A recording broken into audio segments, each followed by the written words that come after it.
Hi, I'm Daniel Gold, and welcome to the Leadership Lab. By day, I'm a partner at BDO USA, but this podcast is my personal passion project, completely separate and apart from my day job, but reflect the same passion that I exhibit everywhere for teaching, mentoring, and helping others succeed through simple, impactful lessons. It is my hope that you'll walk away with practical takeaways to help you on your leadership journey. Thanks for being a part of this community and for joining me in the Leadership Lab. Let's get started. When business slows down and teams seem stuck, most leaders start looking for the problem everywhere except the one place it usually lives: in the mirror. I've watched this pattern play out countless times before. When revenue is strong, everyone looks competent, and the organizational machine appears to hum along nicely. But then, business softens, oversight increases, and suddenly the cracks become canyons. Leaders start questioning team capabilities, wondering if they have the right people in the right seats, and diagnosing resistance to change. But here's what they're missing. Your team isn't resistant. You are just not clear. The most dangerous time for any organization is when revenue masks underlying problems. When the numbers look good, nobody asks any hard questions about alignment, strategic clarity, or whether the vision is actually cascading through the entire organization. Success becomes the enemy of introspection. But when business slows, leaders suddenly want more reports, more oversight, more visibility into what teams are actually doing. And that is when they discover the train derailed miles ago. Teams have been operating in silos, each convincing that they are doing the right thing, but without any real alignment to a clearly communicated strategic direction. The uncomfortable truth is that what looks like team dysfunction is often a leadership failure. Without clear strategic direction that flows from the top, you cannot have clarity around roles, around expectations, or how individual efforts connect to organizational success. It's mathematically impossible to have alignment when the foundation just doesn't exist. Here's what happens when strategic communication fails. Teams create their own kingdoms. Business units become individual fiefdoms and developing their own interpretation of what success looks like. Line managers start questioning their own competence when they can't get their teams aligned, not realizing the problem isn't their management skills, but rather the absence of clear direction from above. I call this the slow creep to waterfall effect. These alignment issues don't appear overnight. They develop gradually, often invisible until external pressure exposes them. And when that happens, the breakdown is swift and devastating. The warning signs are actually all there if you know where to look. Employee satisfaction surveys reveal the disconnect. One-on-one conversations, when conducted with genuine curiosity, authenticity, rather than judgment, surfaces the confusion. But these tools only work in environments where psychological safety exists. And that's where the catch-22 emerges. If you haven't been clear about strategic direction, how can you create the psychological safety necessary for honest feedback? In other words, if teams don't trust that you will receive difficult truths constructively, they will tell you what they think you want to hear.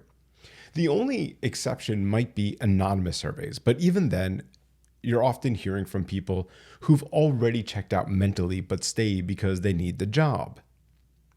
The solution requires something most leaders struggle with, and that is authentic vulnerability. You see, when alignment issues surface, the first instinct is often to protect oneself, save face, or find someone else to blame. But the teams that turn around fastest are led by people that are willing to say the following: I may not have articulated our vision clearly. I may not have communicated our direction correctly, and I may not have prepared you for success. To be clear, this isn't about self-flagellation or undermining your authority. It's about modeling the kind of leadership that actually builds trust. Teams need to know that their leaders are human, that they recognize when something isn't working, and that they're committed to fixing it rather than finding scapegoats. The smart leaders I work with usually know deep down when the problem is theirs. They got to their positions by being perceptive enough to recognize those patterns early. But admitting it externally often feels risky. What if the board loses confidence? What if teams sense weakness? But I say the opposite is true. Teams see strength in leaders who can diagnose problems accurately and take ownership or accountability of solutions. So how do you audit your own strategic clarity? Well, I want you to start with these very practical steps. First, examine the foundation. Can you articulate your organization's core purpose, values, and vision in a way that directly connects to daily work? And I'm not talking about the polished version from your website, but the operational reality that should guide decision-making at every level. Next, test the cascade. Are your middle managers equipped to translate strategic direction into specific expectations for their team? If they're struggling with alignment, the problem likely isn't their management competence, but the clarity of what they're supposed to be managing forward. Third, create feedback mechanisms that actually work. Employee satisfaction surveys can expose leadership gaps, but only if they're anonymous or conducted in environments with genuine psychological safety. Ask specific questions like, is the leadership team communicating our direction clearly?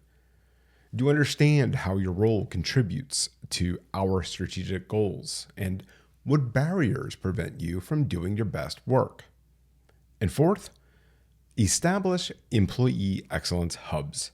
Identify team members who show aptitude, capacity, and willingness to drive organizational improvement. Give them space to surface issues and recommend solutions. These groups often see problems and opportunities that leadership teams miss entirely.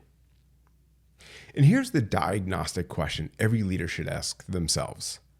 Is this team and this company better off today because of the work that I have done in executing our core purpose, values, and vision? Answer honestly. Not in a room full of people, not in your next board presentation, but in the quiet moment when you're alone with your thoughts.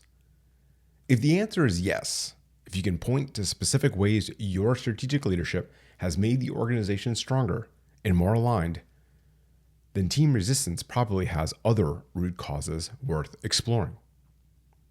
But if the answer gives you pause, if you realize that teams aren't better off because of your strategic communication, well, then you found your starting point. The leaders who get this right understand that strategic clarity isn't a one-time communication event. It's an ongoing discipline that requires constant reinforcement, translation, and adjustment. They recognize that when teams seem resistant, the first question isn't what's wrong with them, but rather what haven't I made clear. This shift in perspective changes everything. Instead of managing resistance, you start building alignment. Instead of questioning capability, you start improving communication. And instead of protecting your position, you start strengthening your organization. Your teams want to succeed. They want to contribute meaningfully to something bigger than themselves, but they can't hit targets they can't see, and they can't align with vision that has not been clearly communicated. The next time you find yourself frustrated with team resistance, take a step back.